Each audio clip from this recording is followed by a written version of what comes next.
This boy slipped a Marine a secret note, but when he read it, he immediately called for backup. As dusk began to cloak the sprawling expanse of the National Mall in Washington, D.C., the silhouette of a steadfast U.S. Marine named Robert Matthews moved steadily across the manicured lawn. Taking a quiet moment to appreciate the grandeur surrounding him, Robert felt a gentle yet unmistakable tug on the sleeve of his pristine uniform. Startled, he turned to discover a young boy standing there, a child no older than 8 or 9. With eyes brimming with a mix of courage and hesitation. "Hello there," Robert greeted softly, promptly lowering himself to one knee to meet the boy eye to eye. "What's your name, buddy?" The boy remained silent, his lips pursed as though struggling to push a word past them. Instead, his small hand rose, offering Robert a tightly folded note. Without uttering a word, he placed the note in Robert's hand and quickly scurried back toward the dense crowd, disappearing as quickly as he had appeared. Curious about the note this child had given him, Robert carefully unfolded it.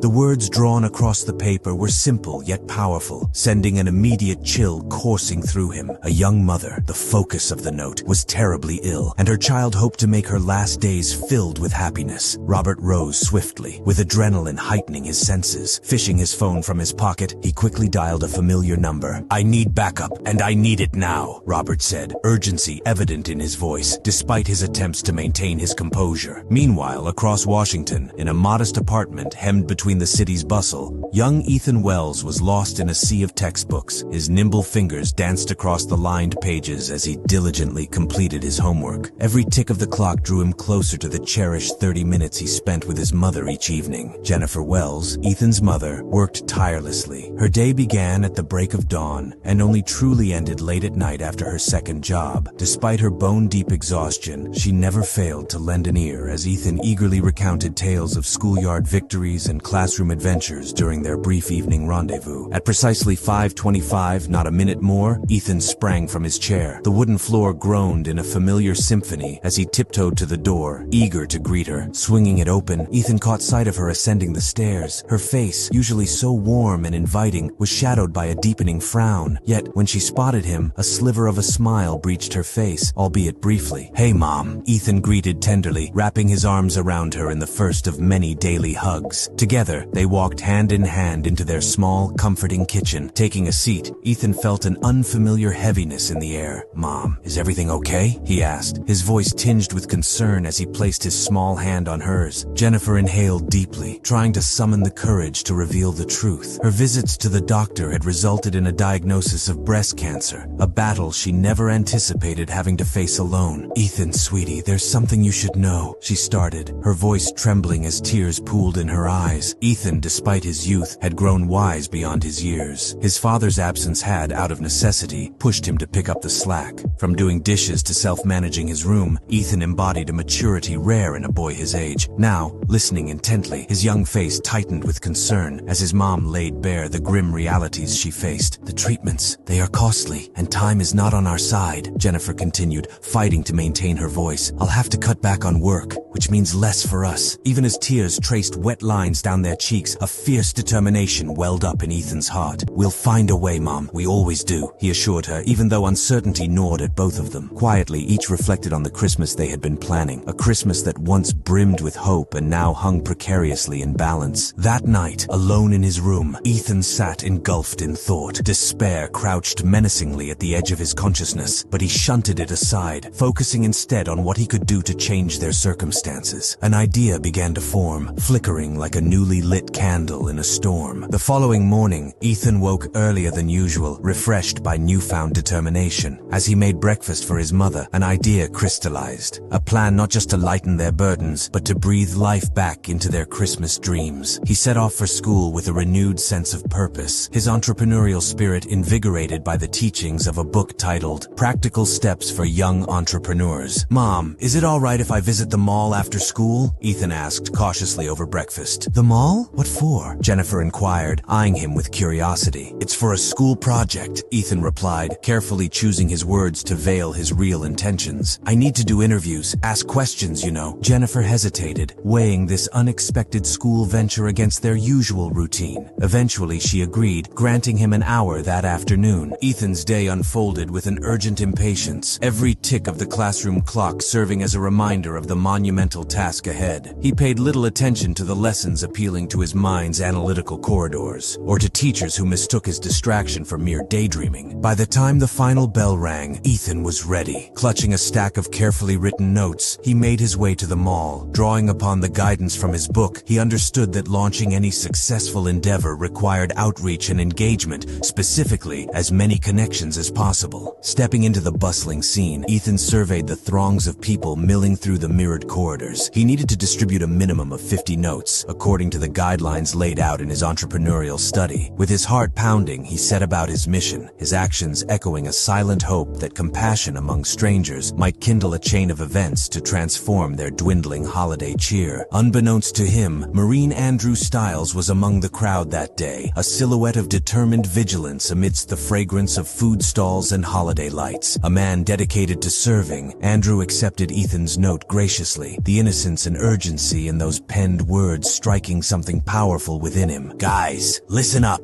Andrew said later to his fellow Marines. "A boy reached out for help today. He is one of us now, and we're stepping in." The following day, schools felt like nothing but passage hallways until Ethan's afternoon meetup with the Marines. When he emerged at day's end, 3 Marines stood waiting for him on the street outside, their uniforms pristine against the backdrop of a hectic world. Ethan sat in a diner with a group of friendly Marines, explaining his simple plan to gather the kindness of strangers and create a special Christmas for his potentially ailing mother. Andrew, one of the Marines, was inspired and pledged their support with plans for something even bigger. As Christmas approached, Ethan worked hard, keeping his preparations a secret from his mom, eager for a joyful family celebration. On Christmas morning, he helped his mother Jennifer to the kitchen, hinting at a surprise. A knock at the door revealed 9 Marines bringing gifts, a turkey feast, and decorations. Andrew saluted playfully as they transformed the space, leaving Jennifer touched and grateful. Another knock introduced Andrew's father, Dr. Quentin Stiles, offering his medical help at no cost. Jennifer was filled with gratitude as warmth enveloped them. A year later, beneath their own Christmas tree, Ethan and Jennifer cherished cards from Andrew and Quentin. Jennifer hugged Ethan, acknowledging his role in ensuring their happiness. Ethan realized their beacon of hope shone brightly, far beyond a single season.